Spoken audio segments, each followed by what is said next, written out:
All right, so let's jump forward to where we are sort of today. I mean, fun times at Richmond High. Yeah, absolutely. We're pre-taping this, a couple hours before the show, so everything could be different by the time we get to airtime. But so Trump comes in. Does anybody have an idea as to why he's imposing these tariffs? Like we saw the tariff regime, in his first term, 10% on China. People didn't pay too much attention to it. Then we saw tariffs employed in the context of the IRA and the CHIPS Act, which was met with as much, if not more, on the sort of internal domestic development side, where we're going to subsidize the building of these things, and we're going to recognize we need to train and educate people to work in these type of factories, and then the tariffs are there also as like a carrot stick. There's been like 3 different reasons for why Trump has done these tariffs, all of which contradict each other. Like you can't raise all this money to get rid of the income tax if it's actually people are not going to buy these products and they're going to buy them domestically. It does I think why he's doing this? Yeah. I think it's because, Trump himself has a long-standing hatred of German cars and has a thing about tariffs, and fair enough, right? Then there's the whole coalition around him, the different people who want different things, right? So I try and think of it in terms of who's close to the king. So there's a bunch of people that will tell you the following story. Look, the problem is global imbalances.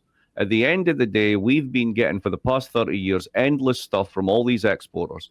They don't consume enough. We consume too much. We're paying with the whole thing with digital dollars. And eventually one day they're going to say, where's the real stuff backing this up? And it isn't there. And COVID taught us that we don't make basic things for ourselves. We have to reindustrialize. Story one, right? Who's around that? Your national conservatives like Bannon. They're your main drivers. But also some of the macro people around like Besant and others. They'll believe this one.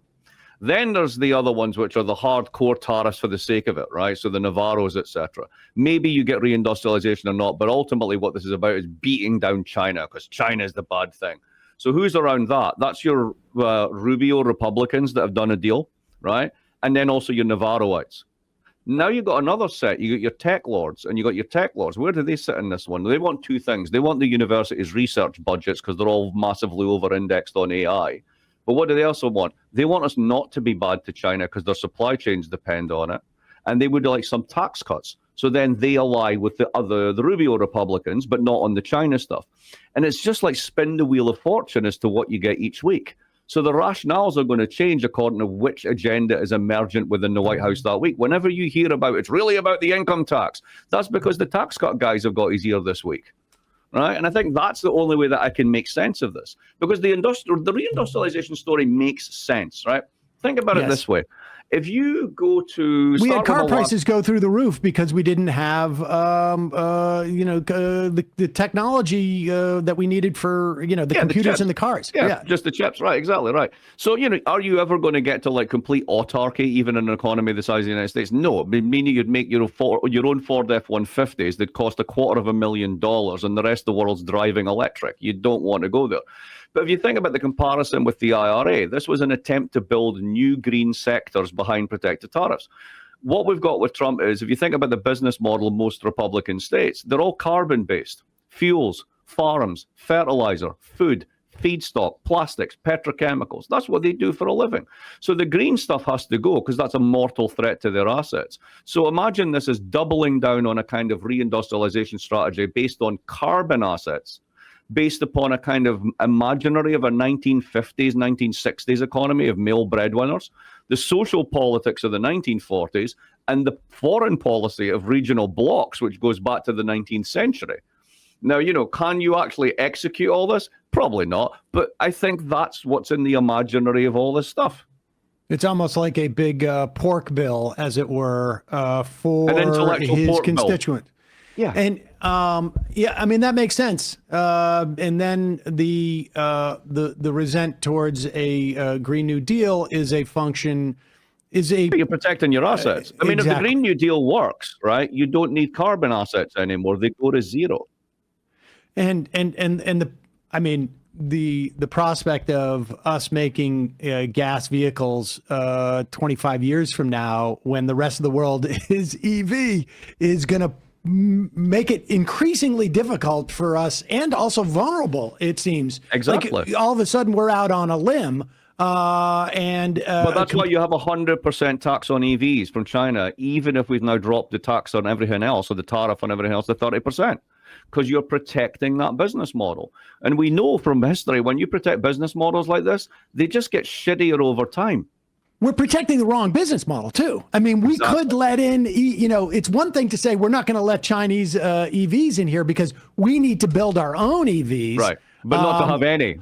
Right, but to like basically say we still want to have the horse and buggy seems to be a problem. Let's talk about what is curtailing Trump, because we saw the stock market dip, but it was really what's going on with the bond market that it really became sort of disciplinary for Trump. Totally. So here's how I think about this, and it's a fancy word, but for once it's a fancy word in economics that makes sense, right? Why are treasuries special? They're special because everybody uses them as the savings asset for the world, because there's so many of them. Most people don't know this, but more dollars are manufactured outside the United States than inside the United States in the form of dollar lending. So if you're Pakistan and you want to do some trade with Bolivia, you do so little trade with each other. Trying to clear that directly with each currency is a waste of time. Everything gets priced, everything gets billed in dollars.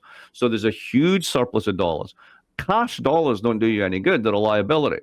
What's the easiest asset? Turn it into a treasury bill. You get paid 3% interest. You get all your money back 10 years from now. What could go wrong? It's the universal savings asset. Here's the fancy word. Treasuries are information invariant assets. What does that mean? The news cycle doesn't matter. A treasury is a treasury, a treasury. It doesn't affect its value. What did Trump do on April 2nd? He made it an information sensitive asset, because people suddenly went, oh shit, this guy's real. If he's going to do tariffs like this, then that whole Mar-a-Lago thing comes in where he wants us to swap out all our bonds for like 100-year bonds and maybe we'll get some interest rate. This guy's really crazy. He's either that he doesn't know what he's doing. Either way, I want to get out of dollars. And you started to see a lot of selling of dollars. Some of this was unwinding a thing called a basis trade in the hedge funds. But a lot of it was people just going, okay, maybe we thought 20 years from now we need to find an alternative. We need to start finding an alternative now. And once you do that, yields go up, price goes down, volatility increases, and that's what disciplined Trump. Basically, he broke the bond market. So just, in layperson's terms, the people investing in the Treasury bond market are basically saying, we think that that Treasury bonds are going to be just as stable down the road as they are today. But he undercut essentially the confidence in that premise. Correct. Even though maybe down the road, people are like 50 years from now, 30 years from now, that may not be the case, that the dollar, and he undercut that premise in such a dramatic fashion. Is there repairing that? Like, does that confidence return, or, maybe in 10, 15 years, it turns out, okay, people are back to thinking, or are we at a point, is there a critical mass where it's like, we've started this ball rolling? Like, right. China's dealing with the BRICS. Canada is looking to the east or the west, and not the south. Like, is there a tipping point, I guess? But if you're one of the people that believes the big global imbalances story, this isn't a problem. This is actually something you want. So the euro's gone up and the dollar's gone down. You care about American exports. That's good news. If you think the problem is that you're getting real stuff and swapping it for digital dollars, which is just adding endlessly to your debt, then people buying less treasuries is a good thing. So it's not as if this is actually, complete error. In a way, it's part of the strategy if you really want to change the way the world works. So, it's a classic line of there is a method in the madness here. So was it unexpected? Yes. Was it a reaction? Yes. Did it sober them up? Yes. But is this the direction of travel long term? I think that it is. I think that ultimately you're going to see this. Let's think about the level of tariffs now. We're down to 10% and 30%, right? That's huge. Like you were saying, right at the top, right? That's kind of huge. This is designed to change the world. What do they anticipate? What's the benefits that's going to happen in this vision of America? That we're going to reindustrialize, that we're going to. But the thing that seems just sort of strange to me, it almost seems like they're looking to create an underclass that, or like a new type of underclass that has no mobility, because simultaneously we are getting rid of, like, we're attacking universities, we're attacking, like, we're shutting out HB1 type of people, like we're not bringing in we don't seem to. It's like a fortress mentality, I guess. It is, and I'll give you Steve Bannon's version of this because I heard him talk about it just the other day in DC. It's not that we're creating an underclass. We're basically bringing what is currently the underclass up, because what we're going to do is ban every visa that we can and create a massive constriction on the labor supply so that nobody gets their lawn cut by somebody who's an illegal for $5. You want to cut your lawn, you go cut your lawn yourself. And then what we do is we put these tariffs up and we bring manufacturing back home. And then what you end up is this kind of imaginary of like the prosperous 50s, where men go to work in manufacturing and we solve our demographic problem, not through immigration, but because women have more kids. Yes, I know how problematic this is, both socially and actually, but that's very much the vision. It is very much a kind of, let's reinvent the sort of the good times of the 50s and 60s with the social policies of the 40s. That's clearly the imaginary. Is anyone really want to sign up for this? I don't think so. But is it even possible? No, I mean, that's the other thing. It seems like highly it's unlikely. It's not possible. I mean, I said this to Bannon directly. I said, look, you missed the boat because ultimately it's demographics. You just didn't have enough kids. And he's like, well, then you just artificially tighten the labor market. There's plenty of people who are not working that could be brought into the labor market in our own country. We don't need these foreigners. That's clearly the way that they're thinking about this. And if you expel 12 million people who are currently working, you will create a shortage of labor and wages will go up. It doesn't seem like there's any reason for it to go up in manufacturing as much as it would just like the service economy. Like, we have to fundamentally change the economy, which means that we would have to reshore manufacturing. And it's hard to imagine that that's necessarily going to happen without any type of, because people are just going to wait out Trump, it seems to me. Right? I mean, a lot of these, they're just going to wait out Trump because they just don't think it's going to be sustainable. And it depends on the industry you're in. I mean, if you're Apple, right? I mean, you can't build an iPad here. I mean, it's a global product, right? You literally can't do this. This is an impossibility. If you're pharma, the executive order that came out today on pharma is really interesting. It's specifically designed to equalize the prices between the US and the EU. And a lot of pharma is made in the EU, banked. Basically, the intellectual property is controlled by offices over there because they pay lower taxes, etc. And if you change that calculus, you can get pharma back home. That's pretty straightforward. How many jobs do you create doing that? Not nearly as many as you think, right? So you can do things. Is it going to end up in this kind of 1950s world of a rebirth of manufacturing? No. I mean, you look at modern factories, they don't have any people in them. They've got robots in them. Well, so we'll be all fixing the robots. Isn't that the plan that I can't remember what's his name now said, the Commerce Secretary? We're going to be just fixing the robots. Yeah, I mean, so again, once you start to get into this, you can be on the left or the right and support reindustrialization for various reasons, right? Whether they're national security reasons, whether they're sort of income equalization reasons. There's loads of reasons to talk about this. But usually when you do it, you realize that tariffs alone are insufficient. Right. Anybody who's ever done this has done it with a full industrial strategy. Which means that if you're basically trying to shoot your universities, your training institutions, whilst kneecapping your state and you're putting all the weight on tariffs, it's just not going to happen. Where is this going to leave us? I mean, this is so in flux that it's hard to say, but it feels like there's a certain inevitability at this juncture, regardless of if he went back down to, we're just going to do 10 and 10, which is also... I find sort of like the whole point is that we beat them. And if we're both at 10 for reciprocal tariffs. It seems like it doesn't. You haven't really done anything. You haven't done anything. I know. Except for basically increase inflation slightly in both countries. But where is this going to leave us, sort of short term and mid term? So short term, you're gonna already have a supply shock from all the ships that aren't crossing the Pacific, right? So we know that there will be shortages of certain things, etc. Game consoles, toys, etc. I mean, are these critical national security issues? Probably not. Is it going to hurt some people? Definitely. Will we get that supply back from somewhere else? Probably, right? The real risk is the volatility, the fact that there's so much uncertainty into this. The markets have rallied because now we have a 30% tariff on China. Let's think about that for a minute, right? You're rallying because you got a 30% tariff on the second largest economy in the world. We're still on the 90-day pause. Who knows what he's going to do? He might just come out and go, here's another tariff schedule. We'll have this one, right? So when you're a business and you're trying to plan, you don't know what to do.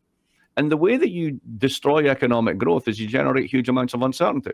Because when you're uncertain about the future, there's a phrase in finance that describes this, which is cash is king. You go to cash. Why? Because it gives you options. You don't have to commit to anything. You're not going to go, all right, lads, we're all in on reindustrialization. Let's do a 5-year, 7-year commitment. Let's build all this stuff in New Jersey. Let's go. And then 3 weeks from now, the policy changes. Right. So your everybody's frozen. Problem. Everybody's frozen.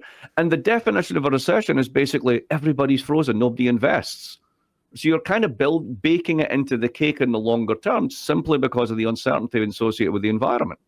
And the irony is every time he tries to make it better or is pulled back by someone like Scott Bessant, it just indicates that you can't rely on anything more than a 30-day window or a 90-day window. All right, let me ask you this. In terms of like a democratic response, there is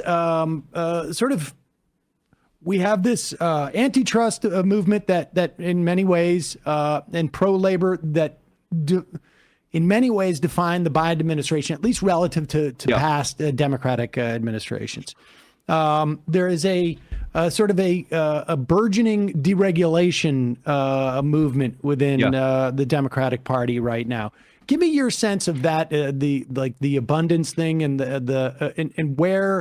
how Democrats respond, both in terms of like what may exist in terms of our economy in the event that they're in a position to do something about it 2 or 3 years from now, and what will address these problems, which have translated at least into Donald Trump winning the election 2 out of 3 times.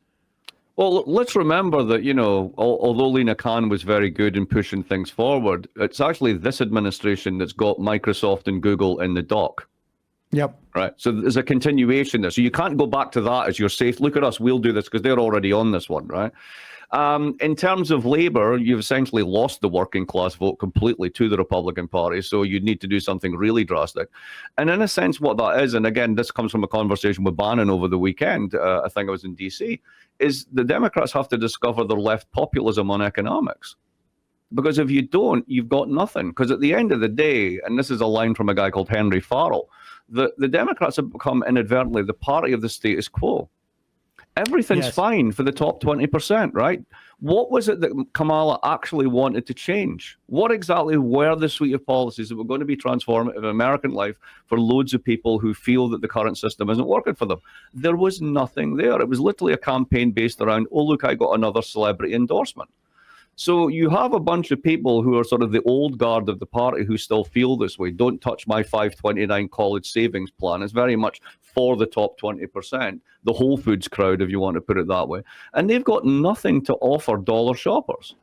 And until they have that kind of agenda, then, I don't think the future looks very bright. Now, who's trying to do this? AOC's trying to do this. Bernie's trying to do this. But their own party, the mainstream of their party, hates them.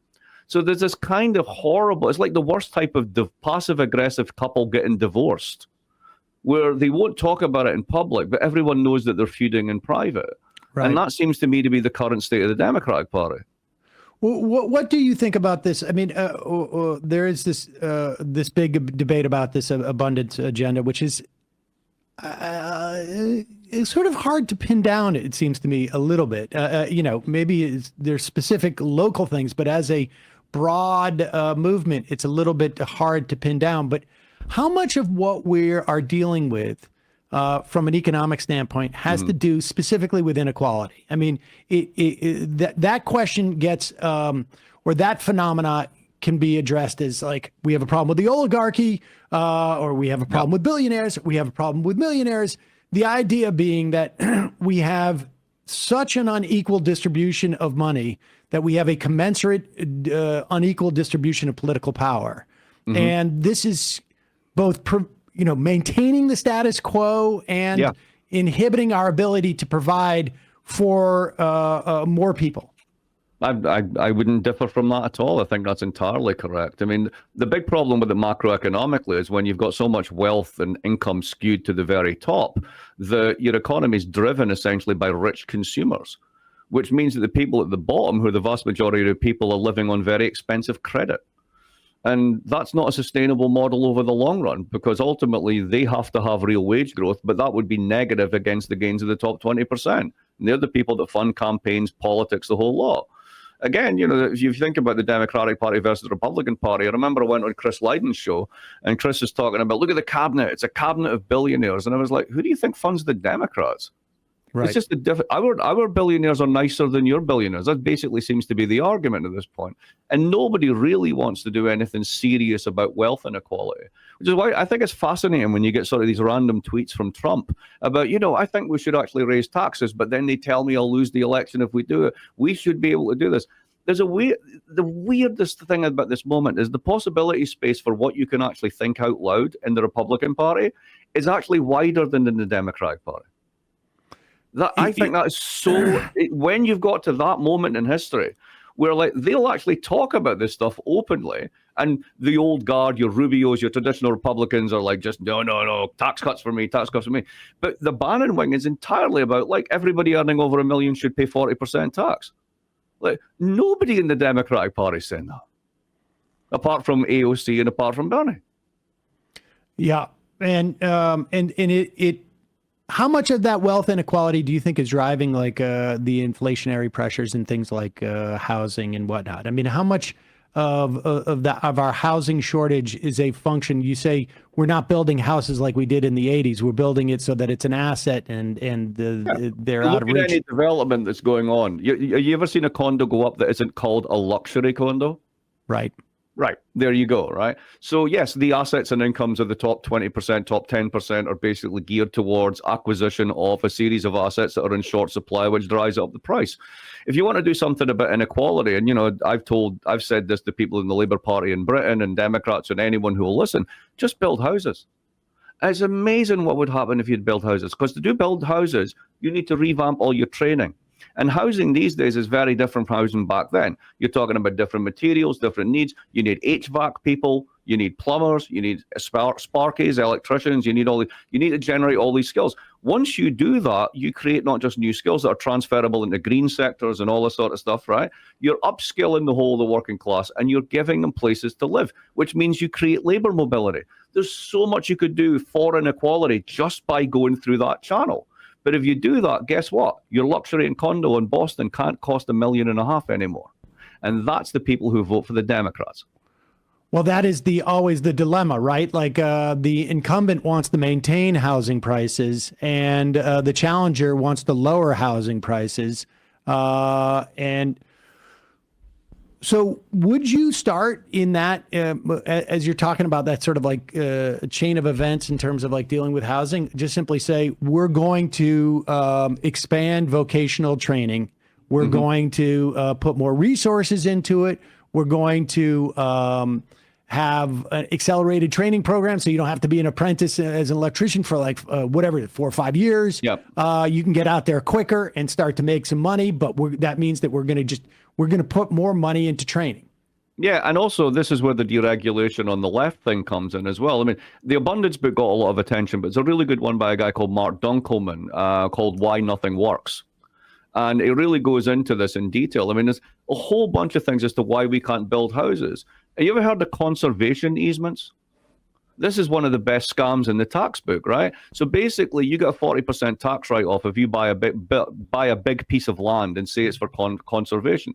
So you've got a nice house in a nice part of the world. You and your neighbors get together. You buy all the land around. You get a 40% tax rise, and you just sit and watch as the land values go up and the price of your house goes up, and nobody gets to build anywhere near you. And this is all because of process regulation. You have to make sure everything goes right. Everybody's gamed this system out. It's incredibly hard to build anything anywhere. So there's a whole left deregulation agenda, which would allow us to do not just the skilling, but also the building. And if you did this, this would create an enormous difference to the economy overall. How do you get there, though, without, I mean, how do you, I mean, there's a quality to that strikes me as, I could fly if I had wings. Right.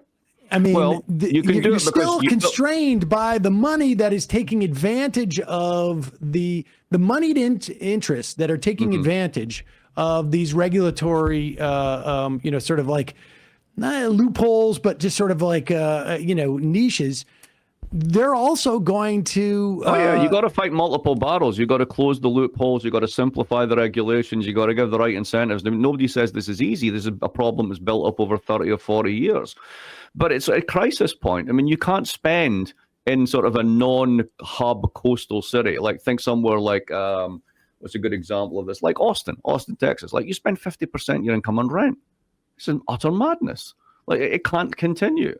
But unless you're willing to expand the supply side and allow people to build more houses, it will continue until it becomes completely unsustainable. And, that's where, if I were in the Democrats, that's where I would press on that and try and get this done. One way to think about this is, where's the money coming from? Well, people in the private sector understand this, that a house is an asset. If you're a bank, it's a liability because you want the mortgage payment, right? But to most people, these are assets. If you're actually an owner of 100,000 houses, right, these are very important assets. And if you don't build crap and you rent them out to people and you borrow at 4%, but you make 5%, that 1%, your quid's in. Why can't the government do that? Why can't state and local governments do that? Why can't state and local governments in cooperation with B Corps, with 501c3, with the private sector, get together and do this? And then we can both share in the gain that comes from it. We'd end up with less debt and more assets. Right. Well, from a sequencing standpoint, I think you got to take out those moneyed interests who are going to prevent that from happening because they don't want to lose the value of their homes. Absolutely. And they're your major Democratic donors, so you got a big problem with this. But there's a good line in a book by a guy called Brett Christophers talking about, as he calls it, asset manager capitalism. And he says, when the big asset managers started to buy up private housing and all this sort of stuff, en masse, BlackRocks and people like this, how do you get them to go out? Just show them cranes. The minute they see the cranes going up, they're gone. They're on to the next thing. So many of these things are paper tigers. They've gotten away with them for 40 years, not because they're powerful, but because nobody's ever tried to take it away. Mark Blyth, director of the William Rhodes Center for International Economics and Finance, professor at Brown, and the author, or co-author, I should say, of new book, Inflation, A Guide for Users and Losers. We'll link to that at majority.fm. Thanks so much for your time today. I really appreciate it. Always great to talk to you, Sam. Hey, folks, don't forget to hit the subscribe button and check out our daily show. We do it every day at 12 p.m. Eastern for about 2.5 hours. We even take phone calls. You should check that out.